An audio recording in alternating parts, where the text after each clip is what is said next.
നമസ്കാരം. സ്ഥിരം നാടകവേദി എന്ന ആശയത്തിന് സാക്ഷാത്കാരം നൽകിയ നാടകരംഗത്തെ അതികായൻ കലാനിലയം കൃഷ്ണൻ നായർ സംവിധാനം ചെയ്ത രക്തരക്ഷസ് എന്ന നാടകം 26 മുതൽ പത്തനംതിട്ടയിൽ പ്രദർശനത്തിന് എത്തുന്നു.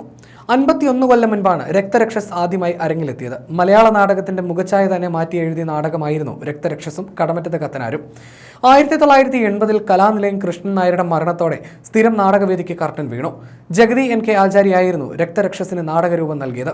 2003-ൽ കലാനിലയം കൃഷ്ണൻ നായരുടെ മകൻ അനന്തപത്മനാഭനും ജഗതി NK ആചാര്യയുടെ മകൻ ജഗതി ശ്രീകുമാറും ചേർന്ന് കലാനിലയം സ്ഥിരം നാടകവേദി പുനരുജ്ജീവിപ്പിച്ചു. രക്തരക്ഷസും കടമറ്റത്ത് കത്തനാരും വീണ്ടും അരങ്ങിലെത്തി. 2012-ൽ ജഗതി ശ്രീകുമാറിന് കാർ അപകടത്തെ തുടർന്ന് ഗുരുതര പരിക്കേറ്റതോടെ കലാനിലയത്തിന്റെ നടത്തിപ്പ് അനന്തപത്മനാഭൻ ഒറ്റയ്ക്കായി. കോവിഡ് വന്നതോടെ നാടകവേദിയുടെ പ്രവർത്തനം വീണ്ടും മുടങ്ങി. പിന്നീട് ഏരീസ് കമ്പനി ഉടമ സോഹൻ റോയുമായി അനന്തപത്മനാഭൻ ചർച്ച നടത്തുകയും കലാനിലയം ഏരീസുമായി സഹകരിച്ച് പ്രദർശനം വീണ്ടും ആരംഭിക്കാൻ തീരുമാനിക്കുകയുമായിരുന്നു. അങ്ങനെ Aries Kalanilayam arts and theatre private limited രൂപം കൊണ്ടു. ആദ്യമായി അവതരിപ്പിക്കുന്നത് രക്തരക്ഷസാണ്. പൂർണ്ണമായും ശീതീകരിച്ച നാടകശാലയിൽ പഴമയും പുതുമയും കോർത്തിണക്കിയാണ് നാടകം അരങ്ങേറുന്നതെന്ന് Aries Kalanilayam MD Ananthapadmanabhan, director board അംഗവും നടനുമായ VN മംഗലശ്ശേരി എന്നിവർ വാർത്താസമ്മേളനത്തിൽ പറഞ്ഞു. 10,000 ചതുരശ്ര അടി വിസ്തീർണത്തിലാണ് വേദി ഒരുക്കിയിരിക്കുന്നത്. സദസ്സിൽ 600 പേർക്ക് ഇരിക്കാം. 7.1 ഡിജിറ്റൽ ശബ്ദ മികവാണ് നാടകത്തിന്. മലയാളക്കര നെഞ്ചേറ്റിയ സൽക്കാല ദേവിതൻ ചിത്രഗോപുരങ്ങളിൽ എന്ന തീം സോങ് ശ്രവ്യ മികവോടെ നാടകത്തിൽ ഉപയോഗിച്ചിട്ടുണ്ട്. വേദിയിൽ പടുകൂറ്റൻ ജംബോ ജെറ്റ് പറന്നിറങ്ങും. കാറുകൾ ചീറിപ്പായും സിനിമയെ വെല്ലുന്ന സെറ്റിംഗ്സുകളാണ് ഒരുക്കിയിരിക്കുന്നത്. ഇവയൊന്നും ഡിജിറ്റൽ സഹായത്തോടെയല്ല, സെറ്റാണെന്നും അനന്തപത്മനാഭൻ പറഞ്ഞു. രക്തരക്ഷസ് ചാപ്റ്റർ 1 ആണ് ഇപ്പോൾ അരങ്ങിലുള്ളത്. ചാപ്റ്റർ 2 അടുത്ത വർഷം അവതരിപ്പിക്കും. പിന്നാലെ കടമറ്റത്ത് കത്തനാരും ഉണ്ടാക്കും. 100-ലധികം അഭിനേതാക്കളും സാങ്കേതിക പ്രവർത്തകരുമാണ് നാടകത്തിന് പിന്നിൽ അണിനിരക്കുന്നത്. പത്തനംതിട്ട ജിയോ ഗ്രൗണ്ടിൽ 26-ന് വൈകിട്ട് 6-ന് ആരോഗ്യമന്ത്രി വീണ ജോർജ് ഉദ്ഘാടനം ചെയ്യും. നഗരസഭാ ചെയർമാൻ T സക്കീർ ഹുസൈൻ മുഖ്യ അതിഥിയായിരിക്കും. 25 ദിവസത്തെ ക്യാമ്പാണ് പത്തനംതിട്ടയിൽ. ദിവസേന വൈകിട്ട് 6-നും രാത്രി 9-നുമായി 2 പ്രദർശനങ്ങൾ കാണും.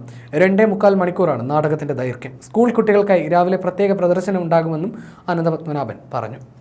ഏഷ്യയിലെ ഏറ്റവും വലിയ സ്ഥിരം നാടകവേദിയായ ഏരീസ് കലാനിലയത്തിന്റെ രക്തരക്ഷസ് ചാപ്റ്റർ 1 10,000 ചതുരശ്ര അടി വിസ്തീർണമുള്ള സ്റ്റേജിൽ പടുകൂറ്റൻ ജംബോജെറ്റ് വിമാനം പറന്നിറങ്ങുന്നു. വേദിയിൽ കാറുകൾ ചീറിപ്പായുന്നു. നിമിഷ നേരം കൊണ്ട് മിന്നിമറയുന്ന പടുകൂറ്റൻ സെറ്റിംഗ്സ്, സിനിമയെ വെല്ലുന്ന രീതിയിലുള്ള ഗാനരംഗങ്ങൾ, ഇടിയും മിന്നലും പേമാരിയും അരങ്ങിൽ വിസ്മയം തീർക്കുന്നു. ആധുനിക ശബ്ദ സംവിധാനത്തിന്റെ പരിപൂർണത വേദിയെ പ്രകമ്പനം കൊള്ളിക്കുന്നു. 180-ൽ പരം കലാകാരന്മാരും കലാകാരികളും വേദിയിൽ അണിനിരക്കുന്നു. രക്തരക്ഷസ് ചാപ്റ്റർ 1 ഇന്ത്യൻ നാടകവേദിയിലെ ഏറ്റവും വലിയ ഷോമാനായിരുന്ന കലാനിലയം കൃഷ്ണൻ നായർ 51 വർഷം മുമ്പ് അണിയിച്ചൊരുക്കിയ നാടകവേദിയിലെ ദൃശ്യവിസ്മയ ഇതിഹാസം രക്തരക്ഷസ് പത്തനംതിട്ട റിംഗ് റോഡിൽ കണ്ണമ്പത്തൂർ ഗ്രൗണ്ടിൽ അഥവാ ജിയോ ഗ്രൗണ്ടിൽ AC ഓഡിറ്റോറിയത്തിൽ വൈകിട്ട് 6 മണിക്കും രാത്രി 9 മണിക്കും 2 അവതരണങ്ങൾ.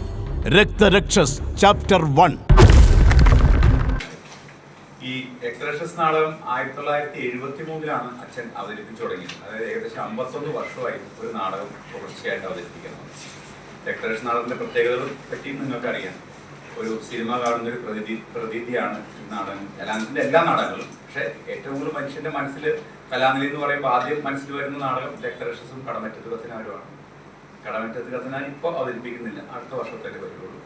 അപ്പോൾ ഈ രക്തരക്ഷസ് നമ്മുടെ അച്ഛനെ അവതരിപ്പിച്ച അതേപോലെ തന്നെ വീണ്ടും ഇപ്പോൾ അവതരിപ്പിക്കുക എന്ന് പറയുമ്പോൾ പഴയ തലമുറക്കാർക്ക് അത് വളരെയധികം ആസ്വദിക്കാൻ പറ്റും. പക്ഷെ പുതിയ തലമുറയും കൂടി കണ്ടിട്ട് വേണം നമ്മൾ ഈ നാടകങ്ങൾ അവതരിപ്പിക്കുക എന്ന ലക്ഷ്യത്തോടെയാണ് വളരെയധികം മാറ്റങ്ങൾ വരുത്തിയിട്ടാണ് ഈ നാടകം രംഗത്ത് അവതരിപ്പിക്കുന്നത്.